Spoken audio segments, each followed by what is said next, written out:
Knowledge और skill दो अलग अलग दर्जे की चीजें हैं। पहले शुरुआत नॉलेज से होती है, मकसद होता है स्किल को जनरेट करना। जब हम स्किल जनरेट करते हैं तो वैल्यू एडिशन होता है, यानी वैल्यू जनरेट होती है। दोस्तों, आज के इस वीडियो हम जुरिस्प्रूडेंस का मीनिंग डिस्कस करेंगे। जुरिस्प्रूडेंस का मतलब क्या है?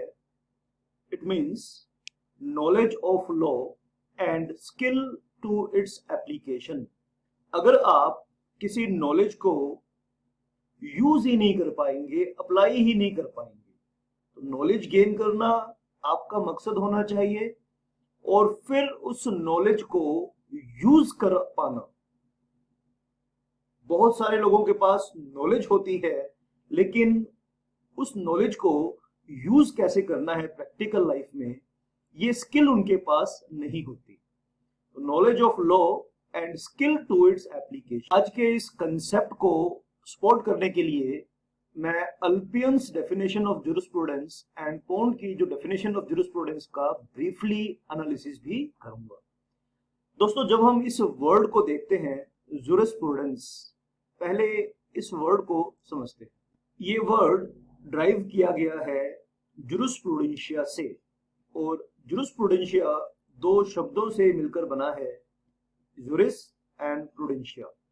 जुरिस मतलब लॉ एंड प्रूडेंशिया मीन्स नॉलेज। यानी जब आप कानून की नॉलेज गेन करते हैं तो उस डिसिप्लिन को, उस प्रोसेस को हम बोलते हैं jurisprudence. Jurisprudence means knowledge of law and skill to its application, यानी नॉलेज को यूज कर पाना। जब आप नॉलेज को यूज कर पाओगे तो वहां से आप वैल्यू जनरेट कर सकते हैं, एक सॉल्यूशन प्रोवाइडर बन सकते हैं। आप सब कानून की पढ़ाई करते हैं, तो बेसिक मकसद क्या है आपका, आपकी लाइफ का, अगर आप इस फील्ड में हैं, यानी आपको अव्वल दर्जे का सॉल्यूशन प्रोवाइडर बनना है। इस कंसेप्ट को मद्देनजर, यानी इस टारगेट को सामने रखकर आप पढ़ेंगे तो आप इस फील्ड में बहुत ऊंचाई तक, बुलंदियों तक जाएंगे। यानी आपका लक्ष्य क्या है? आपका लक्ष्य, यानी बहुत सारे लोग मुझसे सवाल पूछते हैं, सर हमारी कितने की नौकरी लग जाएगी, हम कितना पैसा कमा लेंगे। मैं उनको बोलता हूं, भाई पैसा तो बाय प्रोडक्ट है। आपका मकसद होना चाहिए कि आप कितने लोगों की प्रॉब्लम्स को सॉल्व कर सकते हैं, सॉल्यूशन प्रोवाइडर बनना है। जितना अव्वल दर्जे के आप सॉल्यूशन प्रोवाइडर बनेंगे, मनी तो बाय प्रोडक्ट है, पैसा तो आपके पास आ ही जाएगा। चलिए अल्पियंस डेफिनेशन को आगे हम एनालिसिस करते हैं। तो सेलिब्रेटेड रोमन जुरिस्ट अल्पियन, उन्होंने जुरिस्प्रूडेंस को कैसे डिफाइन किया? उन्होंने वर्ड यूज किया the observation of things human and divine. यानी उन्होंने तो पूरे यूनिवर्स को इस कंसेप्ट में शामिल कर लिया। आप देखोगे दुनिया में जो अव्वल दर्जे के लीडर्स बने हैं, वो सभी लॉ फील्ड से ही क्यों आते हैं? कभी आपने सोचा? क्योंकि लीडर आदमी वही बनेगा जो सोचेगा, जो चीजों को सोचेगा, प्रॉब्लम्स के बारे में सोचेगा और उनके सॉल्यूशन को फाइंड भी करेगा, तो वही तो लीडर बनेगा। तो जब आप चीजों को, ह्यूमंस को और यहां तक कि डिवाइन को, उस ऊपर वाले को भी ऑब्जर्व करोगे, तो आपकी नॉलेज जनरेट होगी और वो नॉलेज आपको पहचान कराएगी कि सही क्या है, गलत क्या है। तो अल्पियन ने जुरिस्प्रूडेंस को कैसे डिफाइन किया? The observation of things human and divine, the knowledge of just and unjust. ये डेफिनेशन इतनी बड़ी है कि आप इस डेफिनेशन को चाहे रिलीजियस पॉइंट ऑफ व्यू से यूज कर सकते हैं, एथिकल पॉइंट ऑफ व्यू से यूज कर सकते हैं और फिलोसफिकल पॉइंट ऑफ व्यू से भी यूज कर सकते हैं।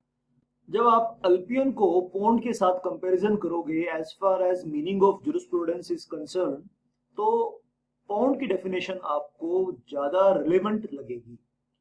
कौन कैसे इसको डिफाइन करते हैं? Science of law. Jurisprudence is word, jurisprudence is science of law. Using the term law in the juridical sense. अब कानून को रिलीजियस या किसी और सेंस में नहीं, फिलोसफिकल सेंस में यूज नहीं कर रहे, वो जुरिडिकल सेंस में यूज कर रहे हैं. यानी जुरिडिकल मतलब रिलेटिंग टू जुडिशियल प्रोसीडिंग, यानी कानून के इस लॉ वर्ड को, जुरिस्प्रूडेंस वर्ड को वो जुरिडिकल सेंस में यूज कर रहे हैं as denoting the body of principles recognized or enforced by public and regular tribunals in the administration of justice. यानी जब कोर्ट किसी प्रॉब्लम को सॉल्व करता है तो वो कुछ प्रिंसिपल्स को फॉलो करता है, और इन प्रिंसिपल्स की नॉलेज होना, ठीक है, इन प्रिंसिपल्स का को यूज करने की स्किल होना ही जुरिस्प्रूडेंस कहलाता है.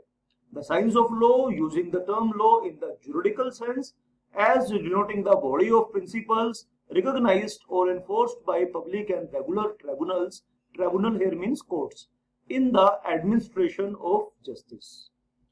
तो कोई आदमी न्याय को लेने के लिए कोर्ट के पास जाएगा, ट्राइब्यूनल के पास जाएगा, तो वो ट्राइब्यूनल, वो कोर्ट कुछ प्रिंसिपल्स को यूज करेगा. उन प्रिंसिपल्स को ही हम जुरिस्प्रूडेंस कहते हैं. तो बहुत बेसिक इसका जो मीनिंग मैं बताऊं तो jurisprudence means knowledge of law. तो ये कहां से ड्राइव किया है, वापस एक बार रिवाइज कर लेते हैं. जुरिस्प्रूडेंशिया से. जुरिस्प्रूडेंशिया को हम दो टुकड़ों में बांटते हैं. तो हमने कहा एक इसका वर्ड है जुरिस और एक है prudentia. Juris means law and prudentia means knowledge. जब आपको नॉलेज आती है, उसको यूज करना आता है, तो आपकी स्किल जनरेट होती है, और उस स्किल से ही आप आगे वैल्यू जनरेट कर सकते हो, लोगों की हेल्प कर सकते हो, और लोगों की हेल्प करते हुए आप खुद की भी हेल्प कर सकते हो. तो जुरिस्प्रूडेंस मींस, मैं अपनी डेफिनेशन से बात को खत्म करूंगा, knowledge of law and skill to its application. दोस्तों, मेरा नाम है प्रोफेसर एल के सोनी, और मैं आपको अपना नंबर दे देता हूं. अगर आपको सिस्टमैटिक क्लासेस चाहिए तो आप मुझे इस नंबर पे सिर्फ व्हाट्सएप करिए, आगे का प्रोसेस मैं आपको बताऊंगा. That's it for this session. Thank you very much for